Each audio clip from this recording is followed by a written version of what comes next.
مساعد يلعب كرة والكرة في الخارج. يقول حق مساعد دير بالك من الهلال راح يفوز.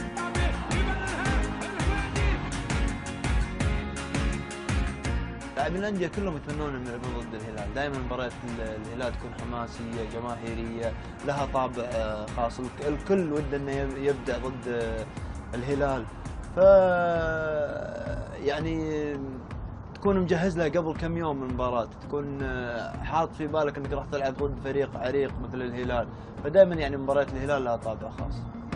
الدفع للامام، يمر الكره اماميه جميله داخل الساحه، لعبها في المرمى. جاسم الهويدي يسجل الهدف الاول. هذه المباراة لها طابع خاص جدا، حتى يمكن على مستوى المنطقة وليس بس بالمملكة العربية السعودية.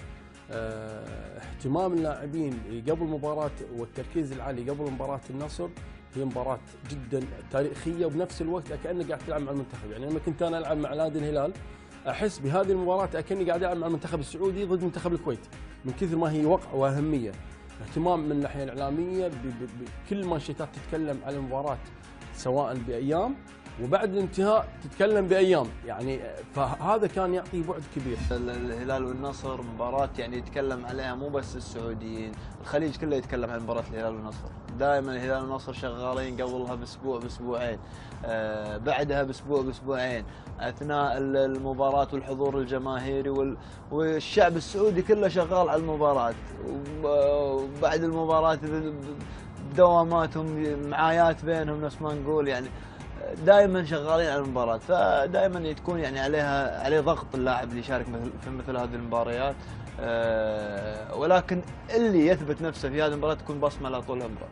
يمكن لعبت انا مباراتين لحسن الحظ، مباراة احنا فزنا فيها ومباراة تعادلنا فيها، ومباراة يعني من ضمن اللي فزنا فيه تعادلنا فيها انا انطردت في مباراة مع اخوي الحارثي. يعني الحارثي لاصق فيني على بسبة انه يلعب مان تو مان، فكنت اقول له انا بوقت اثناء اللعب اقول اعطيك الفنيله، راح اعطيك الفنيله ورا المباراه.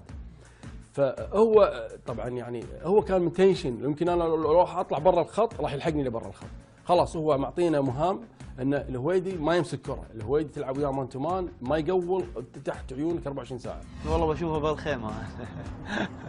مباراة الهلال والنصر بالذات يمكن انا ما اخليها، ومتابع جيد لها ومتابع لفريق الهلال بشكل جيد. تحدى جاسم الهويدي، بس ان شاء الله يقول له عقب المباراة راح اذكرك بالنتيجة. بقول حق مساعد دير بالك من الهلال راح يفوز.